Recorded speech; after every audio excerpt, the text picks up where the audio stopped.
A suspicious proposition, a terrifying threat, and a daring escape. Everything fell apart for Jeffrey Dahmer on the night he was finally caught.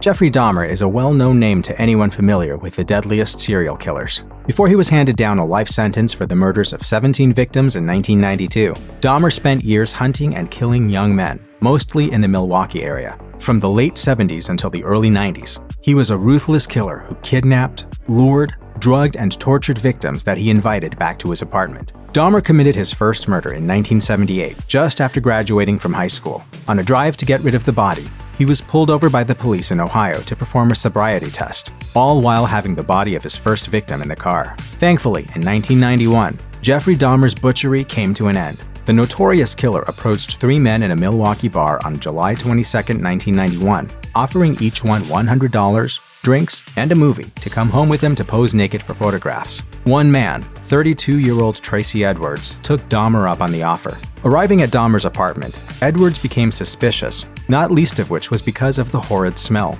Before he could get away, though, Dahmer pulled a knife on the young man and handcuffed him. He then forced Edwards to watch The Exorcist III.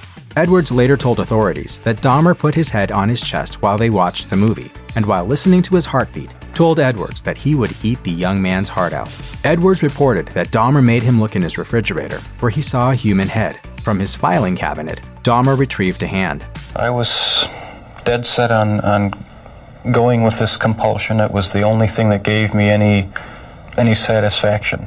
Before Dahmer could make his fatal strike, though, Edwards saw an opportunity. At some point in the evening, Dahmer was distracted, and Edwards punched him and escaped out the front door, still in handcuffs. Edwards flagged down 2 police officers in the street at 11:30 p.m. on the day of his ordeal. He said that a man had tried to kill him and led the officers to Dahmer's apartment. Dahmer greeted those officers and allowed them to come into his home.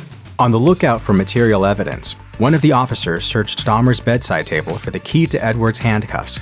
Instead of a key, however, the officer found more than 70 Polaroid photos of dismembered bodies. The officers restrained Dahmer and conducted a full check of the apartment. In the end, they found not only the head in Dahmer's refrigerator, but a human heart in a plastic bag and a set of male genitals. In Dahmer's bedroom, they found 5 human skulls and the tools that Dahmer had used for his torture and dismemberment. One of Dahmer's drawers contained a full human skeleton. Police also found a 57-gallon vat full of acid, 3 torsos, and other assorted body parts. Dahmer willingly confessed to his crimes, telling detectives, "I created this horror, and it only makes sense I do everything to put an end to it." Some of his victims could have lived if Dahmer were caught earlier. In addition to the horrific nature of his murders, the way he got away with the crimes is still hotly debated. It's believed that Dahmer intentionally chose Black and Asian men because he believed that the police would spend less time investigating non-white victims. The Milwaukee Police Department was also heavily criticized for its handling of events that could have saved the life of one of Dahmer's victims.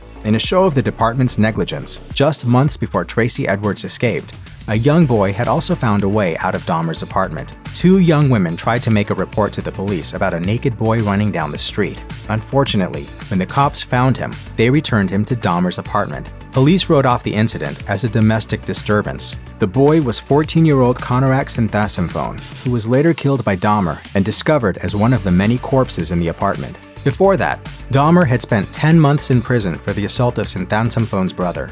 He was sentenced to 8 years for that crime, but wrote a letter asking for leniency, and it was granted. After murdering 14-year-old Konorak, Dahmer would kill 4 more men before Edwards' escape finally led police to his apartment in 1991.